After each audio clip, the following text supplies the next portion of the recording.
皆さん、こんにちは。今日は日本の奈良を紹介します。奈良は日本の中でも、とても歴史のある町です。古いお寺や神社が多く、昔の日本の文化を感じることができます。京都の近くにあり、観光客にとても人気があります。奈良は関西地方にあります。大阪や京都から電車で1時間ほどで行くことができます。山と森が多く、静かで落ち着いた町です。都会の近くにありながら、自然もたくさんあります。奈良は昔、日本の首都だったことがあります。約1300年前に、平城京という都が作られ、日本の政治や文化の中心でした。そのため、今でもたくさんの歴史的な建物や文化が残っています。奈良時代と呼ばれるこの時期は、日本の歴史の中でとても大切な時代です。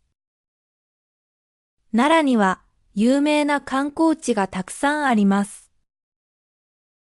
まず、東大寺です。世界で一番大きい木造の建物の一つで、中にはとても大きな大仏があります。その高さは約15メートルもあります。外国人観光客にも人気の場所です。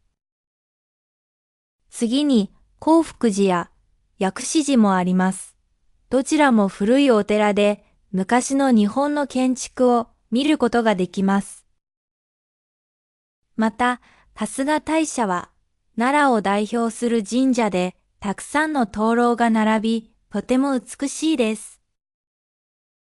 奈良で一番有名なのは、奈良公園です。とても広い公園で、たくさんの鹿が自由に歩いています。奈良では鹿は神の使いと考えられ、大切にされています。観光客は鹿せんべいを買って、鹿にあげることができます。鹿はとても可愛くて、奈良の人気者です。奈良には伝統的な食べ物も多いです。柿の外しは酢で味付けした魚をご飯と一緒に柿の葉で包んだ料理です。見た目も綺麗でお土産にも人気です。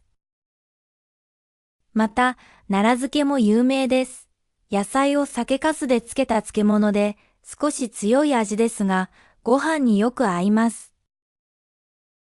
その他、そうめんも奈良の名物で夏に冷たくして食べるととても美味しいです。奈良には昔の日本の文化が今も生きています。伝統的なお祭りや行事が多く、お水取りなどが有名です。